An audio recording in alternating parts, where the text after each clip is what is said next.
বিসমিল্লাহির রহমানির রহিম। আসসালামু আলাইকুম রহমতুল্লাহ বারাকাতুহু। প্রিয় সুধী, আজকের আলোচনা আমরা জানতে চলেছি খলিফা হারুনুর রশিদের ন্যায়পরায়ণতার উজ্জ্বল দৃষ্টান্ত সম্পর্কে একটি বিস্ময়কর ঐতিহাসিক ঘটনা, যে ঘটনা পূর্বে আপনার জানা নাও থাকতে পারে। বিষয়টি জানা থাকলে তা আপনার ইহজগৎ অথবা পরজগতের কাজেও লাগতে পারে। তাই অনুরোধ করব পুরো আলোচনাটি না টেনে শুরু থেকে শেষ পর্যন্ত একান্ত মনোযোগ সহকারে শোনার জন্য। আপনি যদি আমাদের চ্যানেলে নতুন এসে থাকেন তাহলে চ্যানেলটি সাবস্ক্রাইব করতে একদম ভুলবেন না। আসুন শুরু করি আজকের আলোচনা। সিরিয়ার একটি শহরের নাম রাকা। সেইখান থেকে খলিফা হারুনুর রশিদের নিকট চিঠি আসলো। চিঠিতে লেখা ছিল, শহরের বিচারক 1 মাস যাবৎ অসুস্থ, বিচার কাজ স্থগিত হয়ে আছে, খলিফা যেন দ্রুত ব্যবস্থা করেন। খলিফা চিঠির জবাব পাঠালেন, আগামী সপ্তাহের মধ্যে নতুন বিচারক আসবেন। 1 সপ্তাহের মধ্যে নতুন বিচারক এসে যোগ দিলেন। বিচার কাজ শুরু হয়েছে। স্থানীয় প্রহরীরা একজন বৃদ্ধা মহিলাকে আসামি হিসেবে দরবারে হাজির করলেন। তার অপরাধ ছিল, তিনি শহরের এক রেস্তোরাঁ থেকে কিছু রুটি আর মধু চুরি করার সময় হাতে নাতে ধরা পড়েছেন।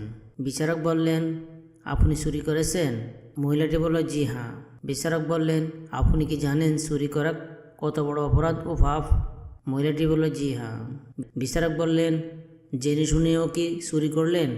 মহিলাটি বলল, হ্যাঁ, কারণ আমি গত 1 সপ্তাহ যাবৎ অনাহারে ছিলাম। আমার সাথে এতিম 2 নাতিও না খেয়েছিল। ওদের ক্ষুধারত চেহারা ও কান্না সহ্য করতে পারিনি, তাই চুরি করেছি। আমার আর এছাড়া অন্য কোনো উপায় ছিল না হুজুর। বিচারক এবার পুরো দরবারে চোখ বুলালেন। বললেন, কাল যেন নগর, খাদ্য, শরিয়া, পুলিশ প্রধান ও সমাজের গণ্যমান্য ব্যক্তিগণ সবাই উপস্থিত থাকেন, তখন এই রায় দেওয়া হবে। পরদিন সকালে সবাই হাজির হলেন। বিচারকও যথাসময়ে উপস্থিত হয়ে রায় ঘোষণা করলেন। বৃদ্ধা মহিলার চুরির অপরাধ প্রমাণিত হওয়া 50টি চাবুক, 500 দিনার রৌপ্য মুদ্রা আর অনাদায়ে 1 বছর কারাদণ্ড দেওয়া হলো। তবে অকপটের সত্য বলার কারণে হাত কাটা মাফ করা হলো। বিচারক প্রহরীকে চাবুক আনার নির্দেশ দিয়ে নিচে নেমে ওই বৃদ্ধা মহিলার পাশাপাশি দাঁড়ালেন। বিচারক বললেন, যে নগরে একজন ক্ষুধার্ত বৃদ্ধা মহিলা না খেয়ে ক্ষুধার যন্ত্রণা চুরি করতে বাধ্য হয়, সেইখানে তো সবচেয়ে বড় অপরাধী সেই দেশের খলিফা। আর আমি এসেছি খলিফার প্রতিনিধি হয়ে। আমি যেহেতু তার অধীনে চাকরি করি, তাই 50টি চাবুকের 20টি আমার হাতে মারা হোক। আর এটাই হলো বিচারকের আদেশ। আদেশ যেন পালন করা হয় এবং বিচারক হিসেবে আমার উপর চাবুক মারতে যেন কোনো রকম করুণা বা দয়া দেখানো না হয়।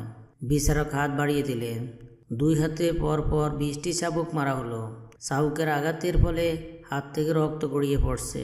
এই অবস্থা বিচারক পকেট থেকে একটি রুমাল বের করলেন। কেউ একজন বিচারকের হাত বাঁধার জন্য এগিয়ে গেলে বিচারক নিষেধ করেন।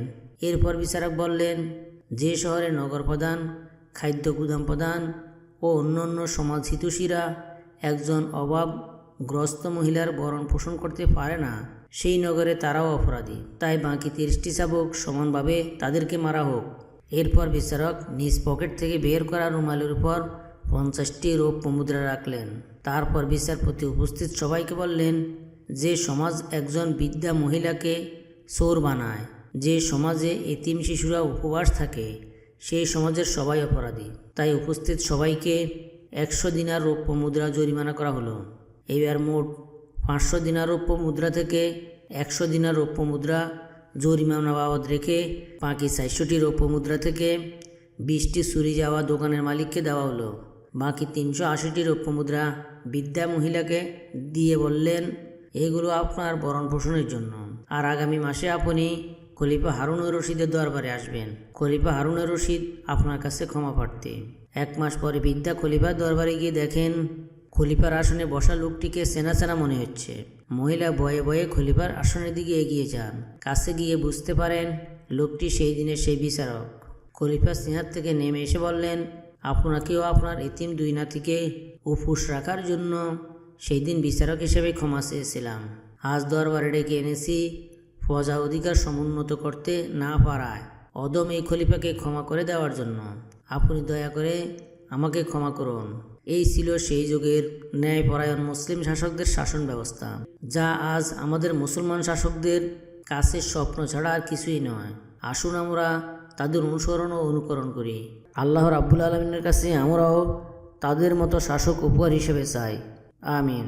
সম্মানিত সুধী, খলিফা হারুনুর রশিদের ন্যায়পরায়ণতার উজ্জ্বল দৃষ্টান্ত সম্পর্কে একটি বিস্ময়কর ঐতিহাসিক ঘটনা সম্পর্কে এই ছিল আমাদের আজকের সংক্ষিপ্ত আলোচনাটি যদি আপনার সামান্যতম ভালো লেগে থাকে তাহলে আপনার মন থেকে একটি লাইক দিতে পারেন। আপনার বন্ধু বান্ধব ও নিকটজনকে জানাতে ভিডিওটি শেয়ার করতে পারেন। নিয়মিত এই ধরনের আরও ভিডিও পেতে সাবস্ক্রাইব করে আমাদের সঙ্গে থাকার বিনীত অনুরোধ রইল। আসসালামু আলাইকুম ওয়া রাহমাতুল্লাহি ওয়া বারাকাতুহু।